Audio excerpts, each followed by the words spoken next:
Seja bem-vindo ao canal Descomplicando as Escrituras, tudo bem? E vamos para o nosso terceiro vídeo de uma série de 4 vídeos sobre o tema verdades espirituais. No primeiro vídeo eu trouxe ali a verdade espiritual número 1, que diz sobre a santidade de Deus, que Deus é santo e não se associa ao pecado. No vídeo número 2 falamos da pecaminosidade do homem, de como o homem é pecador. A conclusão óbvia que devemos tirar disso é de que Deus não pode se relacionar com o homem por conta da sua pureza, da sua santidade. E sendo Deus um juiz justo, só existe uma maneira com a qual Deus pode se relacionar com o homem, é punindo-o por seus crimes, né? Então, essas foram as duas verdades anteriores.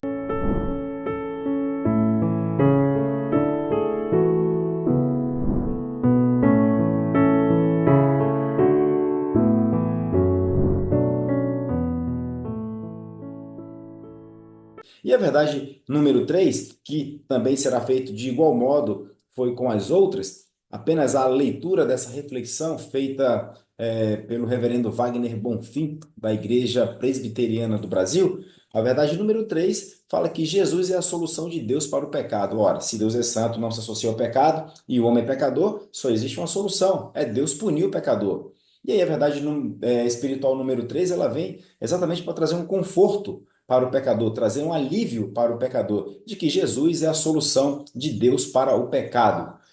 O que vai nos levar a entender de que Deus, ao invés de condenar o homem, ou melhor, né, os homens, toda a humanidade por seus pecados, Deus envia o seu Filho, né, o Deus encarnado, Emmanuel, Deus conosco, Jesus Cristo, que é Deus e que também é homem, e pune o seu Filho em nosso lugar, trazendo dessa forma a justiça. E dessa forma, por meio de Jesus Cristo e somente por meio dele, nós podemos então nos relacionarmos com Deus. Então, eu vou fazer a leitura dessa terceira verdade espiritual, cujo título é Jesus é a solução de Deus para o pecado.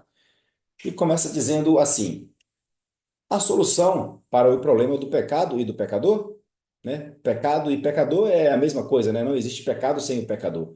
A solução? A resposta é sim. Porém, esta solução tem origem em Deus, somente em Deus e não no homem. Ou seja, não há nada que o homem possa fazer para que ele então seja reconhecido como alguém bom por Deus. Nada. Deus é quem faz. Se você olhar, por exemplo, lá no início da Bíblia, quando Adão e Eva desobedeceram a Deus, eles fugiram de Deus e Deus foi atrás dos dois. Então não há nada que o pecador possa fazer para se relacionar com Deus. É Deus quem faz tudo e é Deus quem vai atrás do pecador, né? Ele segue dizendo assim: Deus não perdoa e apaga nossos pecados porque somos pessoas boas e porque Ele vê em nós pontos positivos acumulados por nossos atos de bondade. Deus não troca seus benefícios espirituais por nossas boas obras, né? Ou seja, não existe uma relação aí de barganha com Deus, né? Deus, eu faço isso de bom e tu me dá aquilo de bom, né? Então essa relação de barganha que você percebe muito hoje, ela não existe, tá? Ele segue dizendo: a solução de Deus para o problema do pecado é Jesus Cristo e este crucificado.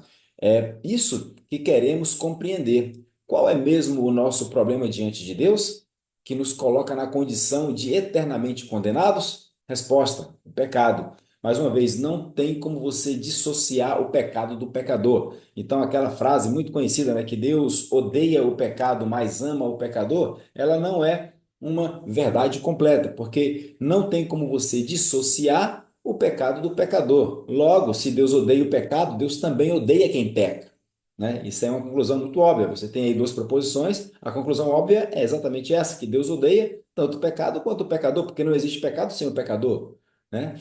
Então, ele segue dizendo assim: assim como água e óleo não se misturam, Deus não se associa com o pecado e haverá de julgar e condenar os pecadores. Portanto, esse problema chamado pecado precisa ser resolvido. É necessário removê-lo da vida do pecador. Caso contrário, Deus não poderá recebê-lo em sua presença e o condenará eternamente. E é exatamente isso. Deus não pode receber um pecador em sua presença. Ele tem, por ser um juiz justo, o dever de condenar o pecador. Ele segue dizendo: Deus olha para o pecador e o enxerga completamente manchado pelo pecado e sente-se ofendido em sua santidade. Ou seja, o pecador ofende a santidade de Deus. O pecado é quebrador da vontade santa de Deus. Por isso, Deus vira o rosto para o pecador e o condena. A única chance para o pecador é Deus olhar para ele e enxergá-lo limpo e purificado de seu pecado. E como isso é possível? Isso só é possível quando Deus olha para o pecador através de Jesus Cristo. Não existe nenhuma outra forma. Existe um versículo na Bíblia que diz assim que sem o derramamento de sangue não há perdão de pecados. Veja, como era que funcionava o perdão de pecados no Antigo Testamento? Também por derramamento de sangue. Tudo por meio de prefiguração, tudo por meio de sombra, tudo por meio de tipologia. Dentro da Arca da Aliança, havia ali, dentre outros objetos, entre os dois objetos, as tábuas da lei quebradas, né?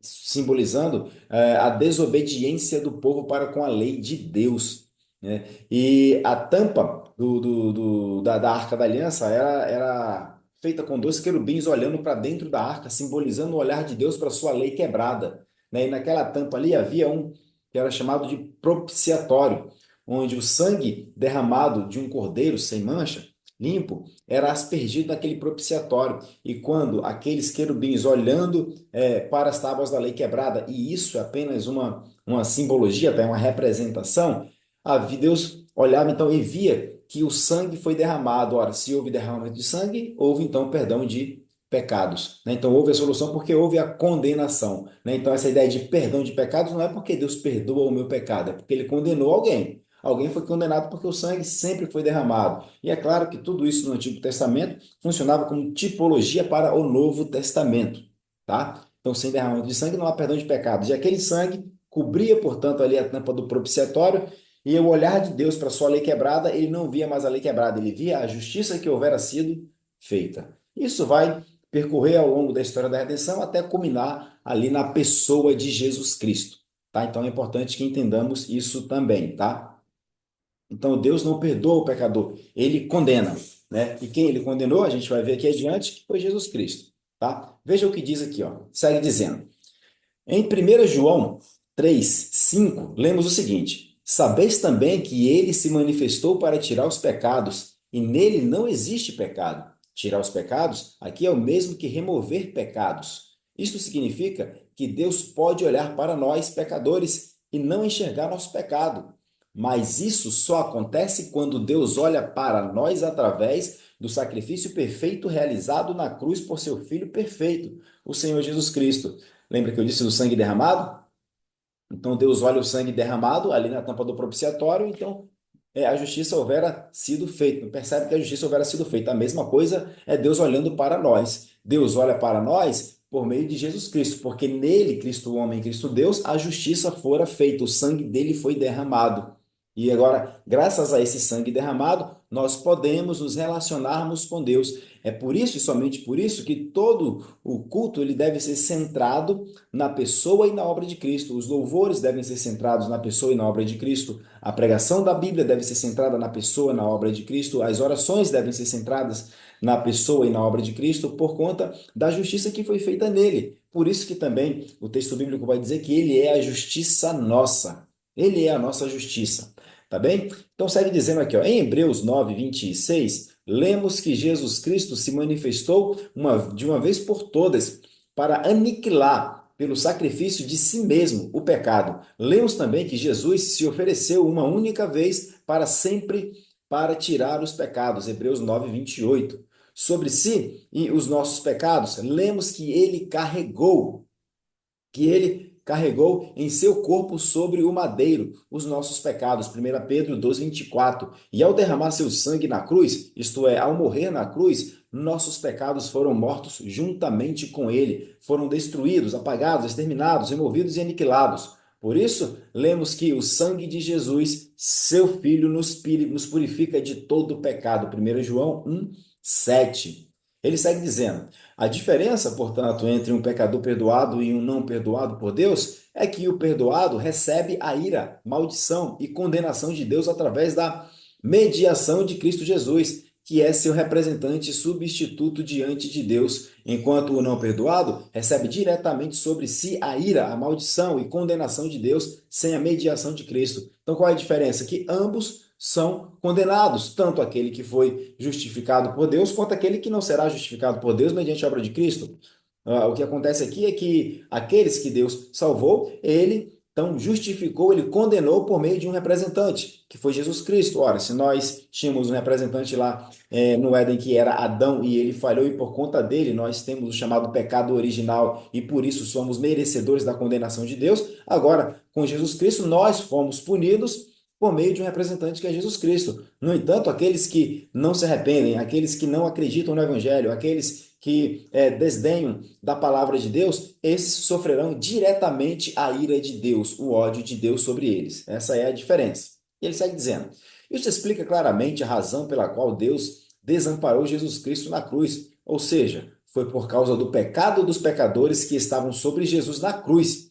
E então Jesus declarou: Deus meu, por que me desamparastes? Marcos 15:34. O que significa desamparar? Significa que Cristo virou as costas para Jesus? Não, Deus significou, olha, perdão, deixa eu refazer aqui, né? Significa que Deus virou as costas para o seu filho Jesus Cristo? Não, em absoluto. Deus condenou o seu Cristo. Condenou o Cristo. Deus condenou o seu filho, melhor dizendo, né? Então, não por acaso o profeta Isaías, lá no capítulo 53, versículo 10, ele vai dizer que Deus agradou moê-lo. Deus agradou moer, moer quem? Moer ali é punir, é descarregar a sua ira, o seu ódio, fazer justiça, né? Então o profeta Isaías está falando de Jesus Cristo, que aquilo agradou a Deus. Matar Jesus Cristo agradou a Deus porque a justiça foi feita. E agora Jesus Cristo, que era o nosso representante, ele faz com que nós agora possamos chamar Deus de Pai, porque aquela punição que cabia a nós não cabe mais a nós, né? Ela foi descarregada em Jesus Cristo, o que significa que os nossos pecados passados, presentes e futuros já foram condenados. Nós já fomos condenados por eles, mediante o nosso representante, que é Jesus Cristo. Então, por isso que o texto bíblico vai dizer que não há nenhuma condenação para aqueles que estão em Cristo Jesus, mas somente para aqueles que estão em Cristo Jesus, nenhuma condenação há, né? Para aqueles que não estão em Cristo Jesus, há sim uma condenação. Mas para aqueles que estão em Cristo Jesus, não há nenhuma condenação. E o diabo não pode nos acusar mais de nada, porque a acusação de Satanás era por conta da falta de justiça, porque Deus condenou Satanás ao desobedecer, né, a querer ser como Deus, condenou, fez o lago de fogo para ele, mas para Adão e para Eva fez uma promessa. E Adão e Eva deveriam ser condenados. Agora, em Jesus Cristo, a condenação foi feita, a justiça está feita, e nós podemos nos relacionar com Deus. Então, por isso que não há nenhuma condenação para aqueles e somente para aqueles que estão em Cristo Jesus. Tudo bem? Então ele segue dizendo: isso explica claramente a razão pela qual Deus desamparou Jesus Cristo na cruz, ou seja, foi por causa do pecado dos pecadores que estavam sobre Jesus na cruz. Ali na cruz, Jesus era o receptáculo dos nossos pecados. Então, quando ele sem pecado nenhum recebe todos os nossos pecados, Deus faz justiça. Deus mata seu filho, né? Deus mata seu filho, Deus castiga o seu filho, Deus pune o seu filho. Uma punição que cabia a nós. E agora, por ele ser o nosso representante diante de Deus, nós podemos agora nos relacionarmos com Deus. Isso Jesus Cristo, homem, como Jesus Cristo também era Deus, ele ressuscitou e com ele nós também ressuscitamos para termos um relacionamento com Deus. Por isso aguardamos, então, a volta de Jesus Cristo para que nós tenhamos o nosso corpo glorificado e sejamos tal como Jesus Cristo é. Jesus Cristo obedeceu na plenitude o Pai, e nós também o faremos quando tivermos o nosso corpo glorificado. Então, essa é a nossa esperança. Tá? E ele segue dizendo: e então Jesus declarou: Deus meu, por que me desamparastes? Né? Marcos 15:34. Segue dizendo: portanto, foi no Cristo crucificado que Deus puniu, amaldiçoou, condenou e descarregou sua ira contra o pecado, ou contra o pecador, melhor dizendo. Jesus sofreu tudo isso. Lemos em Gálatas 13. Cristo nos resgatou da maldição da lei, fazendo-se ele próprio maldição em nosso lugar. O que é resgatar da maldição da lei? Qual era a maldição da lei? A lei, ao ser obedecida, ela traz ou traria vida. Ao ser desobedecida, ela traria o quê? Morte, né? Então, Cristo obedeceu a lei, então ele é digno, como homem, de entrar no reino do céu, porque ia trazer vida para ele. No entanto, ao ser receptáculo dos nossos pecados, a lei trouxe o quê? Morte. A maldição é a morte, é a desobediência da lei provoca uma maldição. E essa maldição que recaiu sobre Jesus Cristo, mesmo ele tendo cumprido toda a lei de Deus, aconteceu porque ele foi o receptáculo dos nossos pecados. E Deus olhando para ele, sendo esse esse receptáculo de pecados, então Deus não podia fazer outra coisa senão puni-lo por conta disso, porque Deus é justo e Deus não pode deixar de fazer justiça. O amor, a ira e a justiça são atributos que Deus possui e eles devem funcionar em perfeita harmonia na eternidade. Não pode amar mais nem amar menos, não pode odiar mais nem odiar menos, não pode ser um pouco justo ou muito justo. Tá? Então, tudo funciona na plenitude, na eternidade. É importante que nós entendamos isso também. E ele segue dizendo, ó, portanto, foi no Cristo, né? Já lemos aqui, ele segue dizendo, ó, o juízo de Deus caiu sobre Cristo em nosso favor. Então, a solução para o problema do nosso pecado, embora Deus não se associe com o pecado, e embora Deus tenha reservado sua ira para condenar os pecadores com maldição, Deus já os condenou quando Cristo foi levantado naquela maldita cruz. E essa aqui é a nossa mensagem, né? A mensagem da cruz. Então, Cristo ser levantado ali na cruz significa que nós não sofreremos a punição de Deus, não sofreremos a ira de Deus, porque alguém já foi punido em nosso lugar. E essa é a nossa esperança, essa é a nossa alegria, essa é a nossa satisfação, tá? Agora, imaginem, pensem aqui, vamos pensar aqui um pouco junto, refletir sobre isso. Imaginem que você está no corredor da morte. Você está no corredor da morte, prestes ali a segundos de ser morto. E aparece um homem, surge um homem que consegue convencer todos de não fazer isso, de não assassiná-lo, de não matar você, né? Qual vai ser o seu comportamento em relação a esse homem que conseguiu fazer com que você não fosse condenado à morte?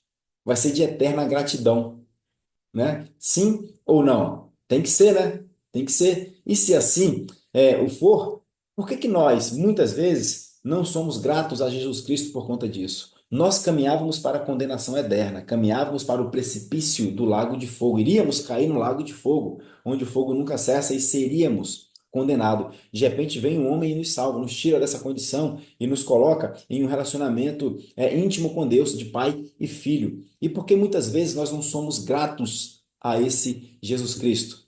Não somos agradecidos a Ele por tudo que Ele fez? É só uma reflexão para que nós possamos aqui fazê-la, tá? Ele segue dizendo, ó, este jeito de Deus tratar o pecador é chamado de justificação, né? Deus declara, em consideração ao sacrifício perfeito de Jesus Cristo na cruz, que o pecador está justificado de todos os seus pecados.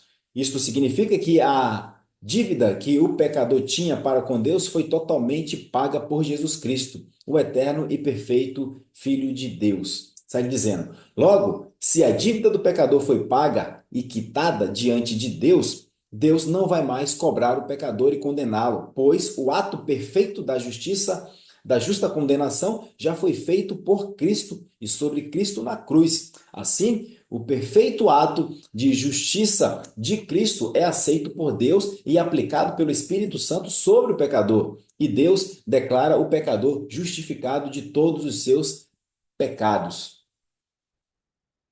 Ele segue dizendo: veja os textos bíblicos a seguir que comprovam isso. Sendo justificados gratuitamente por sua graça, mediante a redenção que há em Cristo Jesus. Romanos 3:24. Somente Cristo Jesus. Tá? Segue dizendo, porque o salário do pecado é a morte, mas o dom gratuito de Deus é a vida eterna em Jesus Cristo nosso Senhor.